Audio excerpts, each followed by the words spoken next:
Welcome to In Real Time. Let's go. Guys, we're in Melbourne. We're currently drinking a margarita. Yeah. I was just wondering, you can just see all my clothes in the background, but YOLO. No one look at that. If I kind of do, it's fine. No one look at the clothes. We have clothes. And I just said this is probably the most unflattering angle, but whatever. Sit up straight, Millie. Nah, it's fine. I'm going to end up hunching eventually. Anyways, we have Beth from St. Jack. Hello. I feel like you have so much knowledge that we'll have to do this. You have so many worlds of knowledge. Oh, thank you. But obviously we're here to speak about St. Jack. We can talk about whatever you want. Okay. Not the thing I was just talking to you about. Some wild tea in my warehouse this week. So we will start every episode the exact same. And that is, what are you moving through in real time at the moment with your business? I would say number one thing is scale. Scaling rapidly. Yeah. I looked at Shopify yesterday and January, February, year to date is up 200% on last year. Fuck yes. Which is crazy. Clicks. If I could do clicks. Oh, look, I did that. Click, click, click. And click. That is amazing. I know. How unreal is that? And it's just amazing. So much though that goes into that, because obviously you want to scale your ads, but then you need product to support that, which means you need cash flow to figure that out. Whole different world. All of those pieces coming together. Yeah. I think I really figured it out towards the end of last year. And I'm like, let's fucking go. So now, is that your main aim for 2026? Is it just let's scale this bitch? Yeah, 100. So we've agreed that we'll aim for 100. Okay. So we'll kind of level it back down a little bit. Okay. Because we could though. Of course. But let's just level it at 100 and see how we go. But we agree that we can probably go higher. I'm being conservative. That is so exciting. I know. Exciting. It's a lot of different kind of work for me though, because it sounds so stupid, but I didn't start a business with a business mindset. Neither. It would have been the same for you. Yeah.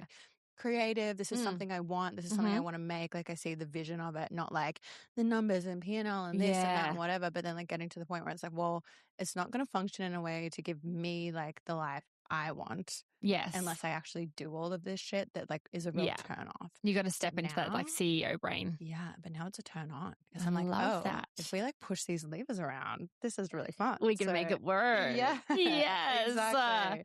Oh my God. So speaking of St. Jack, I'd love you to give us a rundown of your brand. Yeah. A little bit of the history, and then we can get into it. Yeah, for sure. I mean, I'll try and keep it brief. No, babe. Otherwise, let's get into I'll it. do it for 30 minutes.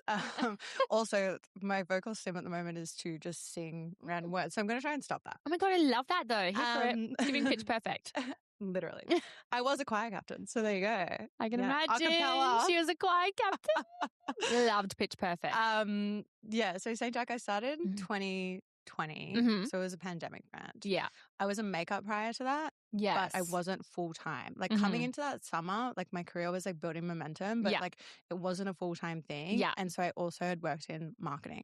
Love. So I had the kind of two brains. And then I was seeing TikToks of people being I want to start a small business in COVID. Yeah. And I was like, I want to do that. And I was like, well, I can. And then I had this idea for a sanitizing spray. Yeah. So that actually came before my brush cleaner. Right. And that was aimed at professionals and got that on the market within a year, and it was selling really well. Had the whole formula thing. Literally just woke up the next day and I'm I'm going to start contract manufacturing and do this and whatever. Amazing. That was great. Yeah. And then after about a year, I was like, this is cool, but it's not making money. I had amazing customers. Yeah. Some of the highest profile makeup artists in Australia using the product, but it was $36 or something at the time. I was doing free shipping. It wasn't working for you. No. And it also didn't appeal to a broader market. Yeah. And so I was I need to make this brush cleaner, because I used one similar when I studied makeup artistry. I was is that the word? Yeah. In the States. You're right. I can see it. I'm makeup artistry. Makeup artistry. Yeah, exactly. I was when I'd studied in the States, they asked us to buy this one that's made over there. Okay. And I was I need to make an Australian version of this. I love this. So that came out at the end of 2022. We went viral. I say we, but I went viral. I have people who work with me. Yeah. I was on my own very much. Yeah. Living at my parents' house, doing all this. I love that. Went viral less than a month later, sold out of all of my stock, and continued to do that every month for the next 7 or 8 months. Okay. And then, we introduced our sponge, beauty sponge cleaner in May last year. So I really like to say that we make makeup cleaning essentials. Yeah. But it's really makeup essentials for anyone who wears makeup, whatever your style Because you've got six products or 7 products? So, you've got your spray, your brush cleaner, it's really like 3 primary SKUs because it's the sanitizing spray for professionals, although there are lots of like everyday girls. I affectionately call them normies. Yeah. Like there are lots of normies who use that. And then there's the brush cleaner, which is our like by far and away bestseller. And then there's the sponge cleaner. And then there's like accessories to go with all those things. So the sponge, there's like a towel, a tin, blah, blah, blah. But I don't really count those, like the 3 like main products, like they're my formulas. They're your hero like, ones. I own them. They're mine. They're mine, bitch. Don't take them.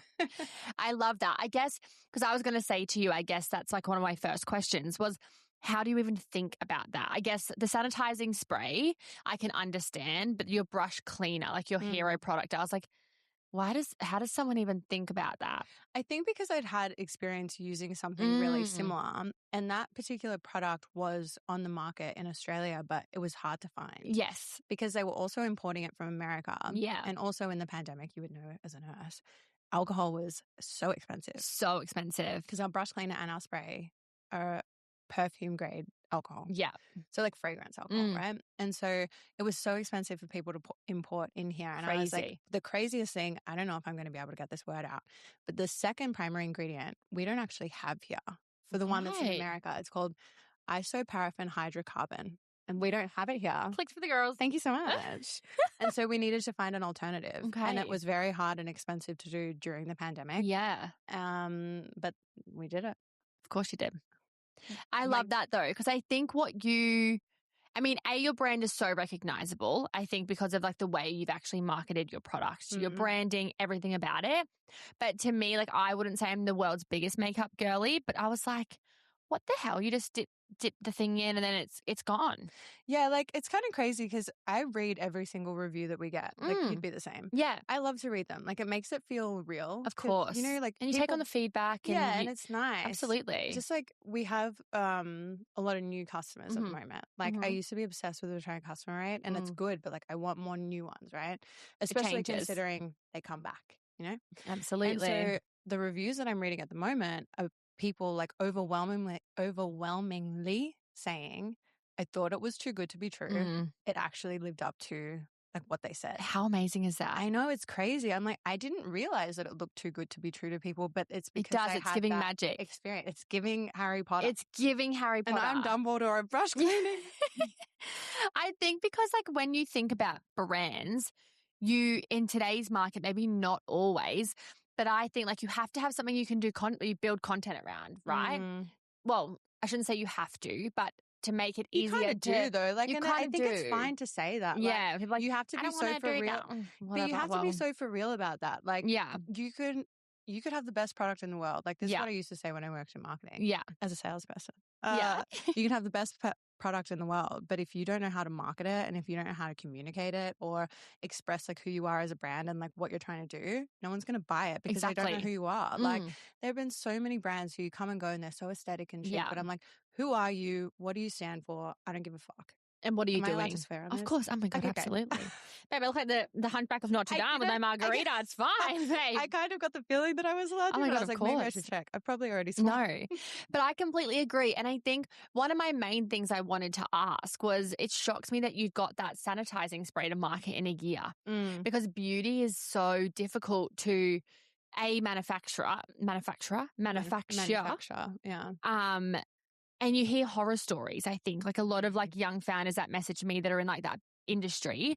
It's lots of testing and lots of getting it done and right. So did you get it done in Australia? Like where did you even start? So crazy. The kind of lore behind how I knew how to start was like, because you're not like a super makeup girl, you might not remember this, but Jeffree Star and Shane Dawson, Dramageddon, you know. Absolutely.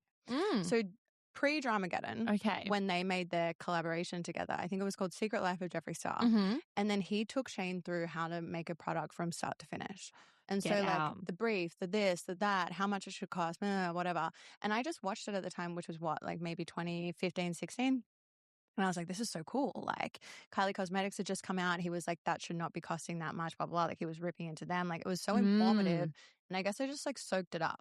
And then so when I had the idea, I just started Googling literally the next day, contract manufacturing in Melbourne, because to me it was important that I wanted it to be local. And then I could not get a meeting to save my life. Get out. No one would reply to me because in the end, I ended up finding someone nearby who I wanted to work with. And I sent them a message on LinkedIn. And I was like, hey, sent you an email like a week ago, haven't heard back, like what's going on, They called me immediately.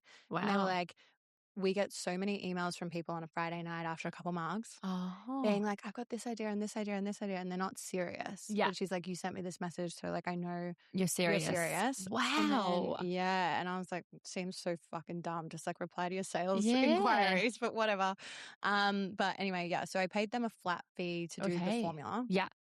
And then I owned it. So I think where like a lot of people fall down, because I've spoken to a lot of manufacturers, is that they don't realize that paying for a formula, that doesn't necessarily mean that you own it. And it's very, very important to own your formulas. Absolutely. Otherwise, like, well, you can't scale it. You can't take them elsewhere. Like, really important. So had that. And can I ask what the vicinity of that flat rate was? It really wasn't that bad because chemically the sanitizing spray isn't that rough. Like, true.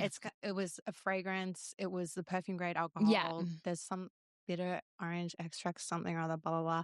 I think it was around like 5,000. Oh, okay. Not bad at all. Which is, I mean, enough if you're a brand new baby founder, but like 100%. Nothing like, too scary. Not too bad at all. And like, I mean, at the time I was kind of like, what? But what also we were so bored. And I was like, this is just a project for me. Fun hobby. Got to be really like transparent, like similar price now. Like if of course, we've got an NPD, like new product development brief out at the moment, which will start like soon. And I got the quote for that, and it wasn't that too gnarly either. No, it was pretty similar. Okay, but again, I make sure that I only work with people who will let me own it. Yeah, because I guess with those horror stories of owning it, and especially when you're, I think when you have product that is different, like you are, there's probably thousands of brush cleaners in the market.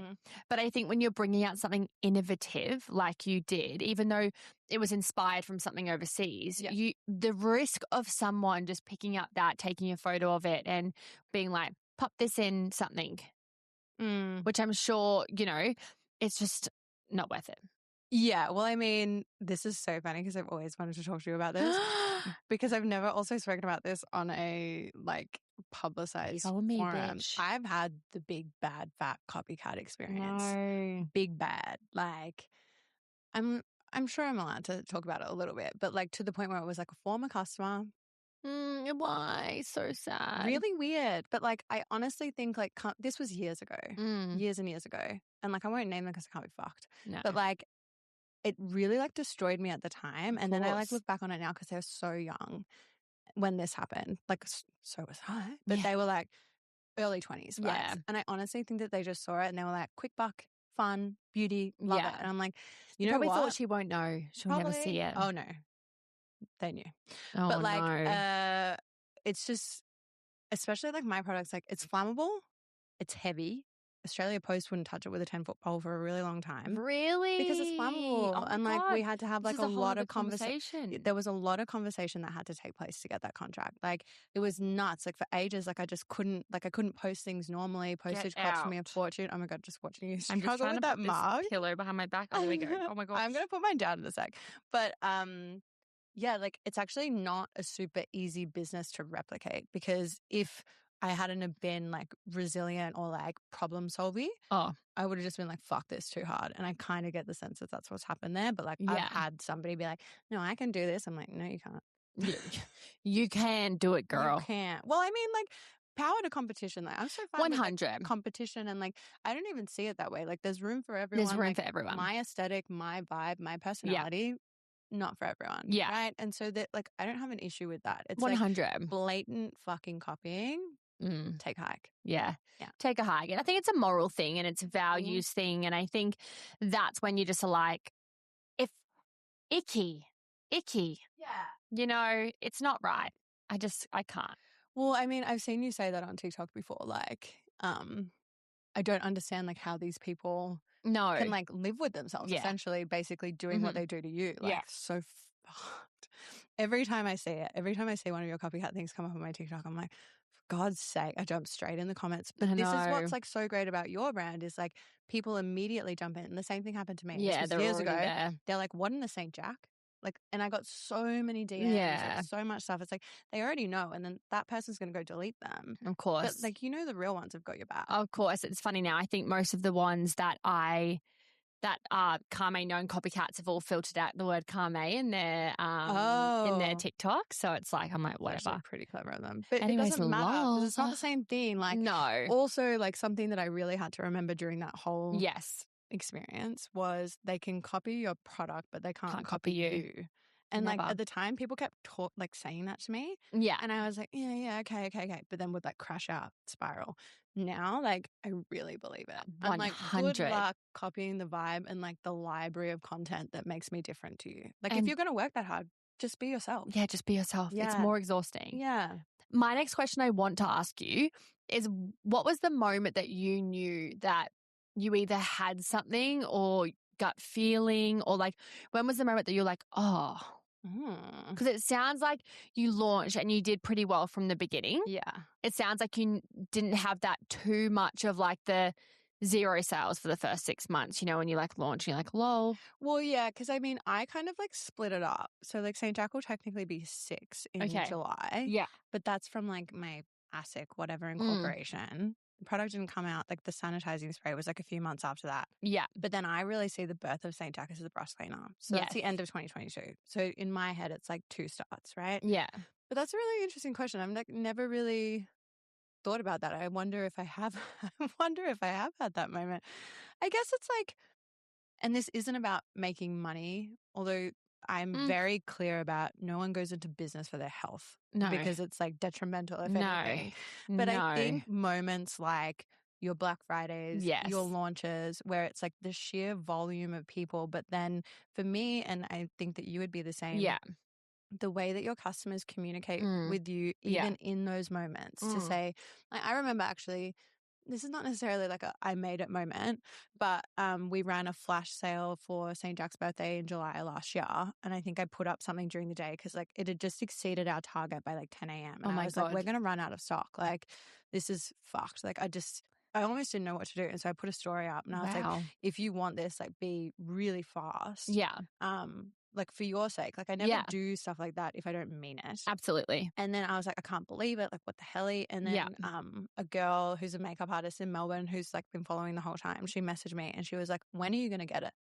She was like, when are you going to get it? The people love it and like they love you and blah, blah, blah. And I was like, oh my God, stop. And sometimes I think about that. I'm like, that's really nice. But yeah, I guess it's sometimes just like being overwhelmed by volume. Yeah. And you're like, oh shit, they're for real. Yeah. And like the people, it's like, I always think of it as like before you launch something or something gets restocked, it's like the people sitting on the website. I always think like if you put them in a stadium or you put them like, you know, at a conference and looked at them, or the I'd be number like, of what followers. The fuck? Yeah. Like, I don't know, like we have Marvel Stadium or like MCG in Melbourne, right? Yeah. And like most football games in the MCG will get like 45,000 unless it's like a final or something like that. You've got 50,000 followers. Crazy, like, isn't it? Think about people sitting in the MCG, like watching what you're doing. And even like when you have TikToks that flop and then you're like, oh, we've got like a couple hundred or a couple thousand or whatever it is. It's like still a few hundred people watching you. Who care? And it's like when you actually like have a moment where you can like intellectualize or like grasp the fact that they're real people. Yeah. And I think as an online business and like we don't do that many pop-ups mostly because it's a mare to move shit around because it's so heavy and like whatever. Yeah. When I have those moments, it makes it feel real and not so real. Digital and odd. 100%. Because I think sometimes you can just feel a bit like a bit weird sometimes. And it like functions and you go to work every day and you have your Shopify and then you got the orders going out and it all makes sense. And you're messaging on Instagram and then you're kind of like, oh, what is going on here? And like reposting stories and then it's like, you know, Abby Chatfield's wearing a necklace and like all this stuff, right? And then like sometimes you kind of realize what's going on. You're like, wait, there's like 8 billion boxes going out there to real people who are going to use my stuff on you know, their brushes or wear my and talk things. about it to their friend and their friend. It's 100%. Wild. It's wild. With St. Jack in your time, what would you say your like 2 biggest errors are? And then if you could go back, you wouldn't do. Even though I know every founder would say, I don't regret it because it, you know, it allowed me to X, Y, Z and grow. But if you could give anyone knowledge. Yeah. it's numero uno. I've thought about this a lot because I said that recently in a TikTok. I said, I don't regret anything. Yeah. That's making I don't who regret I am. anything. No. The only thing I do regret, it's not it wasn't an action. Like it wasn't a reaction or an action because I don't regret those because you don't know any better, right? No, of course not. This was a systemic failure of me not understanding my numbers well enough. Yeah. And this goes back to what I was saying in the beginning about scaling and understanding the different levers you need to pull and managing your cash and managing, because if you manage your cash better, you're going to get better cost of goods and then you can spend more on ads and like everything's just going to work that way. Absolutely. If I had done that sooner, I would be in a very different position today. So how does that look like in terms of like we have kind of like this automated spreadsheet we put in our cost landed with packaging and all the cogs and everything, and then it kind of spits out our percentage or whatever. Yeah. So were you more or less, you just weren't calculating anything? You were just kind of like, this is good here. Well, pretty much. So I had like a spreadsheet that a mate built for me like, 2.5 years ago. Okay. Like around Black Friday 2024. Yeah. I'm like, I have like crazy levels of recall for details that don't matter. But she was like a former ops manager for a major e-com brand in Sydney. And she helped me build this to try and forecast for that Black Friday. Yeah. And she built like a financial model type thing where it was like putting in your cogs and this and that and like whatever. And like this comes so naturally to her. Yeah. She's got a small business also and I can help her more with the creative stuff. And she's got this brain. And then so I had an understanding of what my cogs were. Yeah. So that was great. So I was like, oh, let's say like not real, but let's say for example, the brush cleaner costs $68 for someone to buy. Yeah. And it cost me $30 to make. Yeah. I'm like, cool. So $38 in my pocket. And honestly, I'm not going to lie. I was kind of almost that naive. I knew what it cost for me to keep the lights on. Yeah. But not. Oh, I didn't know when I started Kaarme. I was like, I'm going to charge this. Yeah. And then when I actually had to look at it, I thought, that's not going to work. That's not going to work. And I was like, well, this isn't this and whatever. And like objectively on paper, my cogs were actually fine at that point. But it was everything else. Like I probably got a warehouse that was a little bit too big and a little bit too expensive too soon. Yeah. I think, my fixed costs were too high. The cost of all this shit, but I wasn't really like considering it, And then so it was probably like the middle of last year. Yeah. Where I really like sat down and it was like truly like confronting. It is. I hated it because I went back and I filled all of this data out for a year prior. Yeah. And I was like, oh, that's why I feel like I don't have any money. Because I don't. Because I wasn't thinking this through. And it was like if I was spending triple or even double what I was spending on ads, then I would have been in a better position. But at the time I was like, oh my God, I can't afford to spend that. But it's like I just needed to get to that scale to make everything comfortable at that place. Let's talk about that. Okay. I feel like this is not spoken enough about. No. And if somebody had fucking said something, things would have been better. God. Yeah. So I guess a little bit of information for people who don't understand. There is like a stage in business that I don't know, everyone's different. I feel like we are just starting to go through this stage. And it's when you're tight with cash because your overheads are your overheads because like me, you have staff that make the necklaces or whatever. And then you have like what you're spending on ads and your marketing, but you don't have a lot to play with. But the only way to get through that is by investing into your marketing to get the more sales. But that fucking period is so unbelievably scary. Yeah. Yeah. It's terrifying. So when did you start that? And what did that look like for you? How long did that take to kind of get you into that other side? Oh, yeah. I still feel like we are on the other side of it. Okay, let's try and like wind it back. Yeah. So it was probably around May or June last year. Yeah. The reason why this conversation started was because I had been in development for the sponge cleaner for like 2 years. Yes. And that had cost me a lot of money. Of course. And when it like launched, the launch did really well. But I also had kind of thought when it launches, I'm going to get all that money back and all that cash flow is going to be released. Yeah. And that just wasn't the case. Yes. And so about a fortnight later, I was like, what the hell? Yeah. Like, where the money? Well, kind of, because like it was there, but like this is the thing. It gets absorbed faster though when you're bigger. It's different. And it was like the way that I kept describing it was there's a hole in my boat somewhere. Yeah. And I need to find it. Like, where is the hole in my boat? And I have a friend and he's like really good with this stuff and he has lots of experience with it. And he kind of looked into it for me and he was like, wow. And he was like, what does this cost? What does that cost? What does this cost? La, la, la. Let's go back and input all of this data. And then so essentially what happened was I went through, put in all the data, realized that like essentially we'd been making revenue but hadn't been making money. Yeah. Because there's a difference. There's a different revenue and profit. Revenue and profit is different. Very but honestly, different. like I never really thought about it. Like when I started my business, I was living with my parents because of COVID. Of course. Then I moved out and I still kind of had another job in marketing. Like all this shit. You don't think too much about it. Yeah. And then so it's like, okay, you've done your first year in a warehouse. You're living alone. You're giving yourself some cash to live. And you're like, fuck, where's it all going? Yeah. And then so basically what ended up happening after I filled out this sheet was the answer was we need to scale, like probably triple your ad spend or at least double it so that you got more revenue coming in so that the percentage of fixed costs goes to down. everything else will just go down because if we keep it at this level, it will just go down. And I was like, cool, well, what do I need to do that? I need more stock, right? Because the ads aren't the problem. The content's not the problem. It was just conversion and stock. Yeah. And like the conversion rate on a website's like really good. That's amazing. Just like, I just need more stock in order to do it. Yeah. And then so I needed to find somebody else who could do it cheaper. Yeah. And I did substantially. Amazing. But not worse. In fact, like there was a whole thing going on with this, but like found like kind of like took it to market and I was like, I just want to like do some comparisons. Some people were more expensive than my existing people. Some people were cheaper, whatever, blah, blah. But then I had to kind of flip over into changing. I used to order really small orders frequently at a higher cost.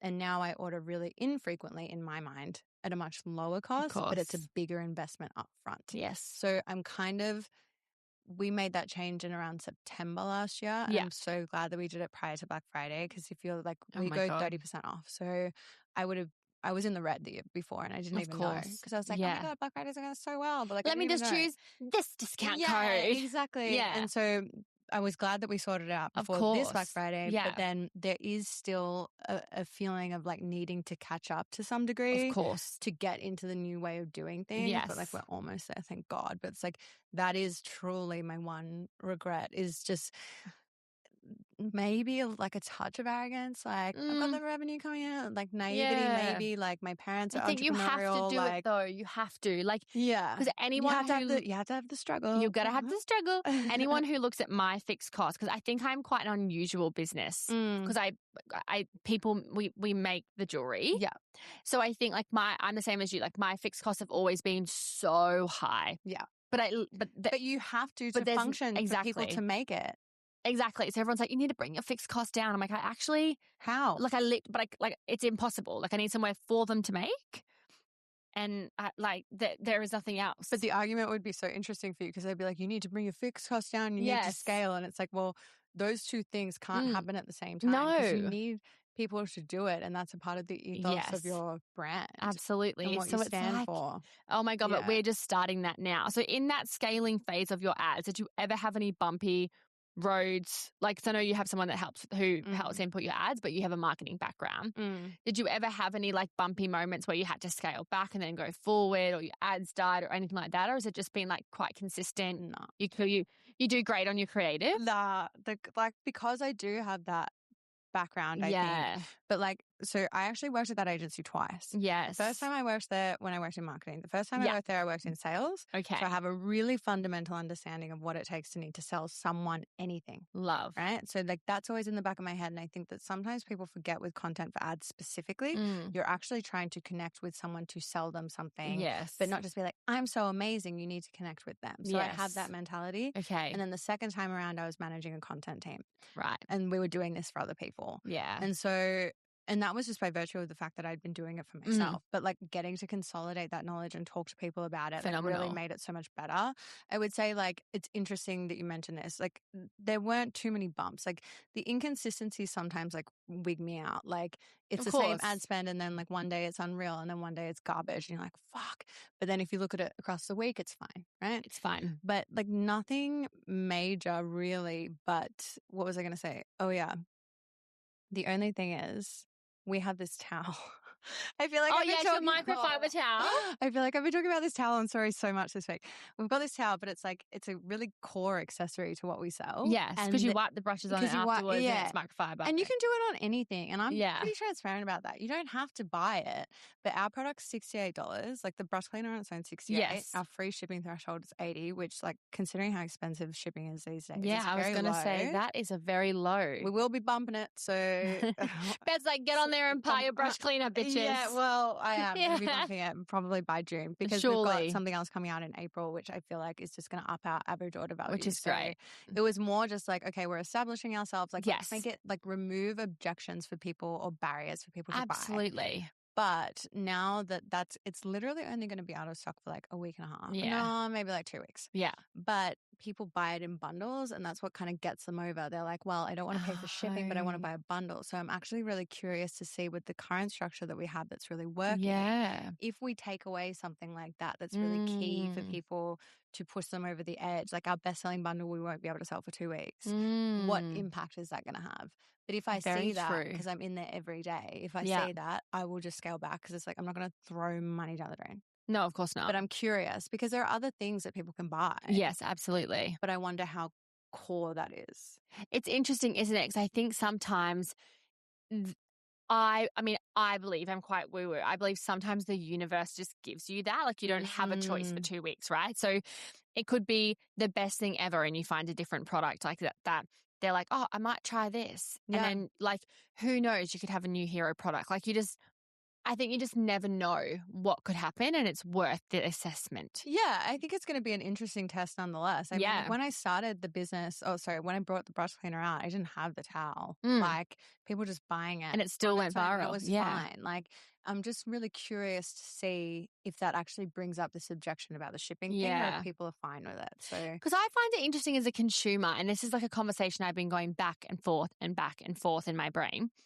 It's like, I've been looking at the website of Kaarme, looking at conversion. It would be the exact same as you. Like, as founders, we're always like, okay, why are they getting stuck here? Or what are they doing here? Or this is selling and la, la, la. And I've been coming to the same kind of thought of like, as a consumer, I don't wait for launches. I think it's an ADHD thing. It's just, you want it. I want it now. So if I can't have it now, I'm not having it now. Well, because it doesn't give you the dopamine. No dopamine. Yeah. I'm not going back. I'm not an alarm setter. So I've never really, like, when I see people waiting for my launches, I'm like, that's so funny, because your launches are such a core part of your brand. But you're like, this doesn't make sense. Like, that personality doesn't make sense to you.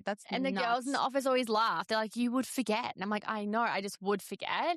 But then the shipping thing, right? If I want something, I don't think the $10 shipping would stop me getting it. You. Yeah. And I understand part of that would be privilege. I do. But I think I still, even when I was a nurse and, you know, I was earning a lot less money, I still would have been like, and like, I don't earn a lot now either. Like, just preface that, bro.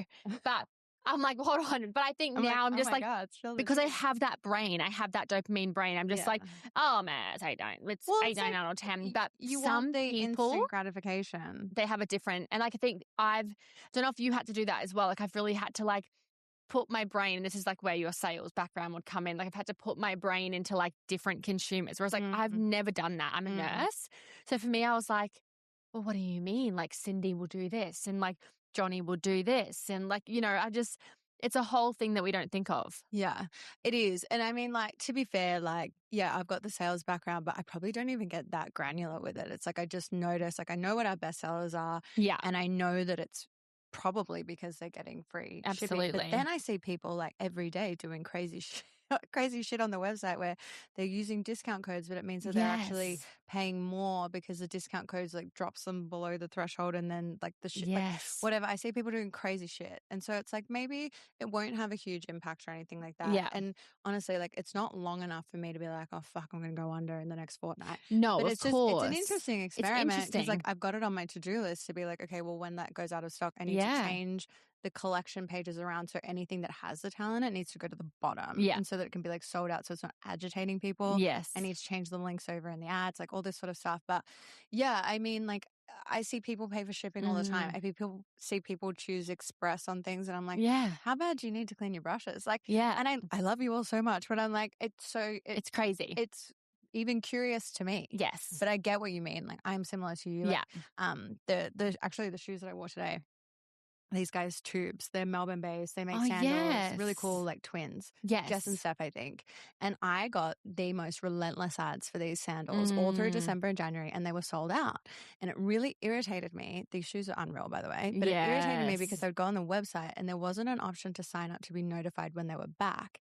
There was only an option to pre-order. And I was like, I mentally cannot spend $149 on a pair of shoes something and wait until the end of January. I'll just hope for the best that I see it when they come back. Yeah, I'm the same. So everyone's different, but I was like, I can't spend money if I'm not getting it now. Yes, Yeah. I'm the same. Yeah. I'm the same. And I think that's I think when we're looking at marketing, and it's interesting with ads because at the end of the day, they're giant, you can be as strategic as you want, and sometimes they'll work and sometimes they won't. Mm-hmm. But I do find this whole scaling out of your fixed costs and, like increasing your MER and like all of that, I can see now where I am how founders crumble in this zone. Yeah. I like that, they say like the 2-3 year mark, I can see how it happens.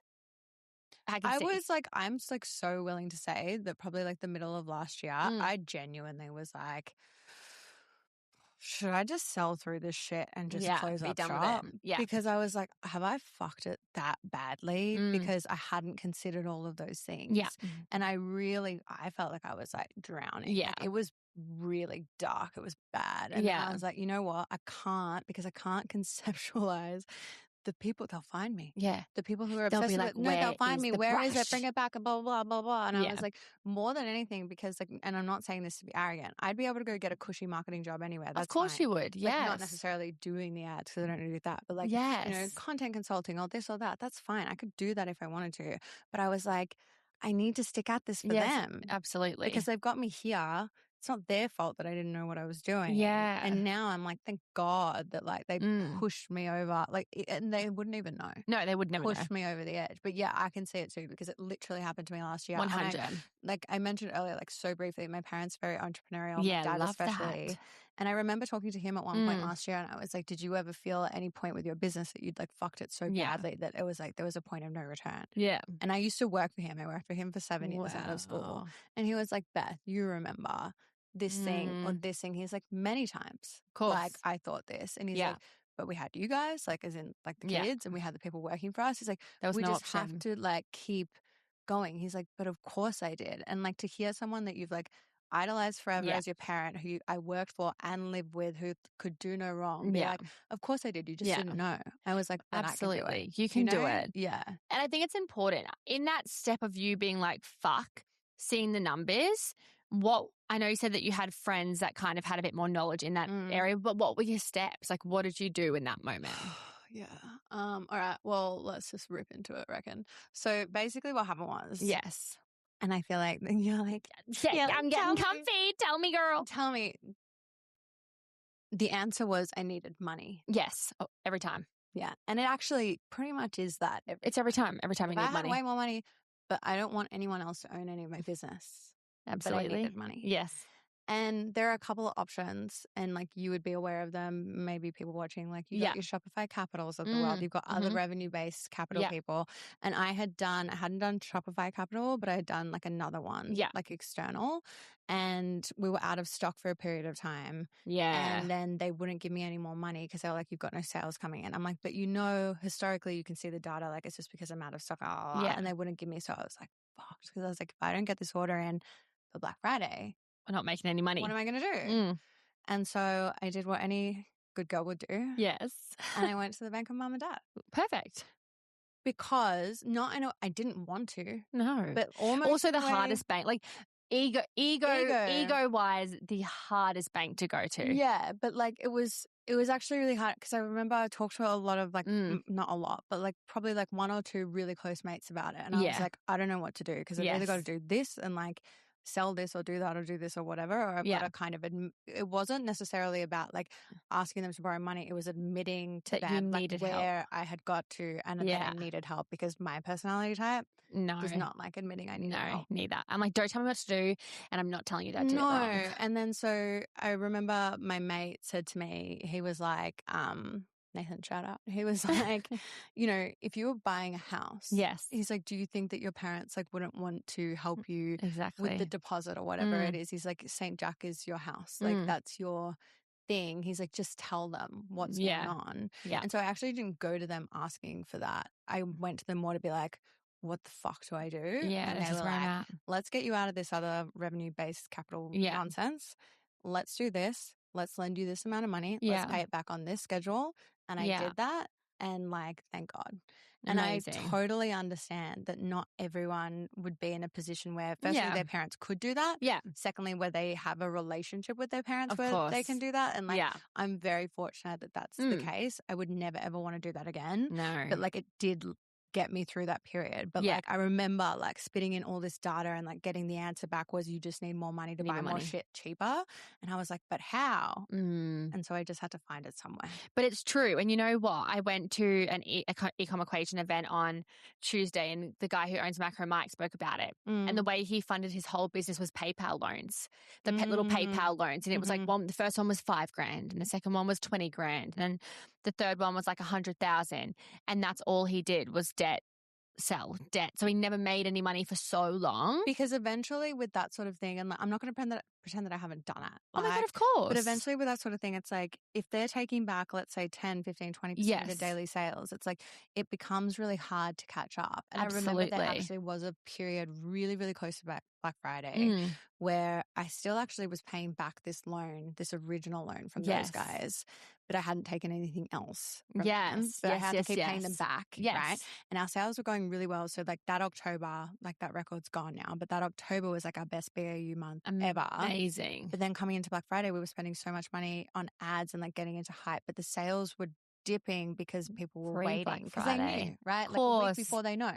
And so I was like, I need like literally like I need just a couple $1,000s to get me over this like few day period because otherwise like it's going to break. Like I can't break the ads. If I break the ads, I'm fucked. So like it wasn't a good situation to be in. I wouldn't I wouldn't wish that upon anyone. If anything, it actually brought me and my parents closer because it meant that I had to be like really like transparent and honest with them. And my mom was kind of like, you know, if you had told us this sooner, like we probably could have helped you navigate X, Y, Z. She's like, but we never want to step on your toes and blah, blah, blah. But thank God. But and I also think like if you were one day if we decide to be parents, that'll be the exact same thing. Yeah. And I think the only reason why I've never had to do that is because Kaarme is handmade. So I can buy one strand of beads if I get one sale. Yeah, exactly. But then on the other side of that, say you got to have 1 million staff. So it doesn't matter what you decide to do. Exactly. Because like I function a lot of it on my own, to be honest, because I'm like, why the fuck would I pay someone to do something that I can do? But like, our minimum order quantities for things are like 2,000, 3,000 units at a time. And different kettle of fish. Yeah. But, you know, the same thing. Yeah. You can't scale without people. Like you can only make however many necklaces in a day. So there's like every business has its own like Mount Everest or whatever it is. Yeah. But it's like now that I've found it, I'm like, thank God. But isn't it amazing? Like this is how I think of it. I'm like, you have found it like pre this new product design, pre this new growth you're going to have this year. You have found it, being able to get help through it, no matter who it's from, it doesn't matter. Yeah. And because if you couldn't have got it from your parents, you would have got it from somewhere else. 100%. And that's the thing behind, I think lending money, having a business is a part of it. People have this ideology that you start a business, it does well, and then you just have millions. And I'm like, maybe for some. Maybe for some. And I do think that there are like a couple people like who perpetuate that narrative like in the e-commerce industry. For sure. Like who are doing like, but they also started from nowhere. Like they started from scratch also. Yes. But they're doing so well. And then you see them go do like all this extravagant shit and like their houses are really beautiful and all this stuff. And you're like, oh my God. Like I think it does perpetuate a narrative of like, for sure. Oh, you'll put it online and then all of a sudden like everything will be great. It's like for the most part, like, you know, even I love this podcast. It's like a series. With the people from Who is Elijah, with Raquel and Adam on Dylan Mullen's Life, Money, Love, I think. Yeah. But they've done an episode every year, like right around Black Friday. And the second episode they kind of admitted that before going into Priceline, they were basically bankrupt. Yes, I've heard her speak about this. And it's just like, it's unreal though to hear, like, because they're doing so well now. Like they made $1.2 million on Black Friday last year in a day. Yeah, but I mean, on perfume, like people are buying it, you know, but it's like but they got from the space of, I think we've got to shut this down. Yeah, we're bankrupt. It's done. And 2 years later, you're making $1.2 million in 24 hours. Like, it can be done, you know? 100%. But it's like you have to be able to stick out the garbage. It's all resilience. And I think when, and I say this with like kindness, but I think when people say like, I couldn't do it, I'm like, well, don't. If you don't think that you have it in you, don't do it. No, I completely agree, because you have to be able to do it even when you resent it. Yes. And this is actually something that I've like found this week. So like I was like not having a great like honestly, so far 2026 kind of been shitty. Me too. The last 3 weeks I have been so low. God, same. And I've been like, and I like never get emotional or sad. Because I messaged you and I was like, I need to get the fuck out of here. Like, I'll come to Queensland. You're like, no, I'm coming. Next minute I'm in Melbourne. I'm like, I'm coming down. No, but I'm like, that's fine. But I was like, I was at that point where I was like, I just need like a reason to go, like whatever. Yeah. But something that I like reflected on this week was even all those days where I was like so low, so sad, like so crashing out. Like I went like yesterday, I said to my mom, like, it's the first day I didn't cry in like 10 days. Same. And I was like, that's so cool. Like I did. She's like, good for you. But I was like, but every single fucking day, I went to work, I did my job, but more importantly, and you would get this as well, it's like you have to be on camera, you have to perform, and like people don't want to see like sad sack you like coming into work. It's like you have to be like, we call it St. Jack Beth. Yeah. And it's like, it's kind of like that mask goes on and she's like, I'm here, bitch. Yeah. It's like Margot Robbie and I, Tonya, when she's like, she kind of like really creepily looks at the mirror like and smiles. It's like sometimes you actually do have to tap into that because it's like, this is my livelihood. Like I don't have a choice. Like I can't show up and like not post content for 2 weeks because I'm sad in my personal life. Yeah. Like, that's not an option. And so like there would be a lot of people who'd be like, well, no, like I can't be bothered or I'm sad or like whatever. I'm not like, doing then it. don't do it. Yeah. Because you literally, not to be a dickhead, but you don't have what it takes. I'm sorry. And it won't work. Like, it's kind of like, I don't know. Are you watching Love Island? No. I've never watched an episode of Love Island in my life. Beth. I know. It's crazy. People get shocked by it. I feel like you'd be quite good on Love Island. I would be good on it. I feel like you'd be great on it. I feel like I can't go on it because I would get fired from life. I would say something really just canceled. Like, Oh, that's always a worry. I reckon I'd either be the villain or the really nice person. But there'd be no in between. Yeah, you'd get an edit. They'd cut up all of my words and they'd make me be like... They'd give you an edit. We talked about this the other day. We were talking about maths and my friends were like, you should go on maths. I was like, fuck no. But they were like, you'd get the nice girl edit. And I'm like, I totally would. I'd be like, oh my God, babe, it's okay. Your husband's a loser. Yeah, and I'd be like watching the dinner parties like, and they would zoom in on my like stunned fish face. Like I'd be the reaction face. And they would be like, oh no, like if her jaw's on the floor, I'm like, my jaw's on the floor all the time. Oh, I'm gonna die. I love it though. I love it. So good. So let's leave the queens with 2 pieces of advice. What? Just like raw dog pieces of advice? Just raw dog pieces of advice. Yeah. Fuck. Okay. I think like I think we've spoken about the journey, product, where you came from, content, all that stuff, scaling. I think if you could go back, I guess, and I know it'll fall back in the same resilience pile, but if you could go back to, you know, Beth, post-COVID, you know, brush cleaner, all the things, like what are 2 things that you would say to her? Like Oprah Winfrey, like what are the 2 things you would say to her? What would you say to her? Oh, fuck. Hold on, bitch. No, I'm kidding. Nah. Like I need to... I would. It is the resilience thing, unfortunately. Yes. Like it does come down to that a Absolutely. lot because you also need to get really good at being rejected, which as someone with ADHD and rejection sensitivity dysphoria is hard. Yeah. Like that's really hard. Like people saying no to you all the time. You have to be scrappy as fuck. Like you have to be willing to knock on doors, take the nose, keep going. Like problem solving like through the roof. Yeah. And like this is kind of, it's interesting when you were like, we were talking about people who like can't handle it or you're not built for it, right? Yeah. Somebody said to me the other day, they had a product and they just wanted to sell through it because they'd made it a few years ago and then they were like, fuck this, like I don't really want to do it anymore. Like it was a good idea at the time, but like they kind of come to this realization that they didn't want to do it anymore. And they were like, what's your idea with content, this, that, whatever, to get this done? And they were like, damn, I wish I made a product that I cared about. Like more. Yeah. Because it would have been easier to do this. 100. And so I think like the biggest piece of advice I'd give anyone who's the kind of person who would listen to a show like this is like, whatever it is you're going to do, make sure that you really care about it because you are going to have to do it on the days where you don't want to. but also like you're going to have to do it on the days where you've got no money and you have to go to your parents or whoever it is, your partner, your husband, whatever, like admit to shit that you don't want to admit to, like look in the mirror and like come face to face with like your shortcomings. It's like you can't do that for something you don't care about. And that's why I feel so strongly about the copycats, because they can't do that because they don't care, because they weren't inspired to make something beautiful like you. No. They were like, oh, I can see where she gets those letters on Alibaba, so let me just do that. Like they can't do, like, it's a lot of inner work with owning a business. Absolutely. And and it's kind of like the same as like a professional athlete. Like that chick from the Winter Olympics who was talking about like, I love sport because you know if you're like the first one in the gym and the last one out, and you know that you have to put in the work every day. Yes. But then everyone just sees you at the Olympics. Yeah. And it's the same thing. Same thing. So that would be my biggest thing, because it's like you can't do that for something you don't care about. Thank you so much for coming on. Oh my God, you're welcome. That was the best piece of advice. I feel like I was just like, oh my God. Oh my God, I ate. No.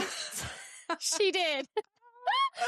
Anyways, I love you. Thanks for coming on. Thanks for sharing everything. Oh, where can we find St. Jack? What is your Instagram? Oh, Instagram weirdly is by St. Jack. The business is not called by St. Jack, by the way. It's just St. Jack. Instagram allowed. Weird. Well, there's a guy, his name is Nick Glover. Oh, no. He has the handle St. Jack. He hasn't been active in years. I message him every couple months. He never replies, but it's at BY St. Jack. And then in TikTok, is St. Jack Cosmetics. Vibes. All right. Love you all. Bye. Bye.